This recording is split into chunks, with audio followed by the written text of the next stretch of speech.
Slnko svieti, všade cítiť dotyk najvyššieho. Príde skúška, ochladenie, chýba pokoj i to málo, pod snehom strach skryť sa dá, či ho voda odplaví, aby opäť žiaril svetla jas, by znova bolo svetlo.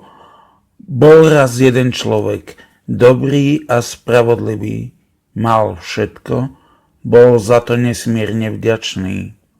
Ten človek mal však nepriateľa, čo mu závidel. Nepriateľ chcel zničiť človeka, zmeniť mu údel. Človek to nechápal.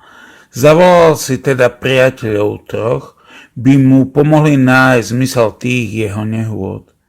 I zdalo sa, že našli tí traja správnu odpoveď.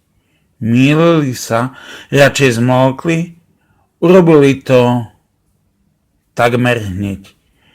I človek si to namieril rovno k najvyššiemu. Bol rozhorčený, nazlostený, to kvôli črepu, ktorým si človek vredy po tele rozril, veď v zúfalstve zúbožený on už nemal síl. Najvyšší však s láskou k človeku hovoril, by si nemyslel, že prekonal sám svoj hnev, až keď človek prijal všetko v pokore, vrátili sa mu všetky jeho statky dvojnásobne. O kom tento príbeh, táto báseň vôbec hovorí? Človek má meno Job. Traja priatelia nie sú sny, sú to Elifaz z Tumanu, Bildad zo Šuachu a Sofar z Námatu. Tvária sa, že sú najmúdrejší, a to isté činí i rečník Elihu.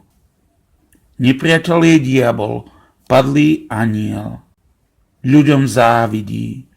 Predstúpi pred najvyššieho, že Job je len vypočítavý. Najvyšší je len Boh, čo svojho syna veru vyskúša.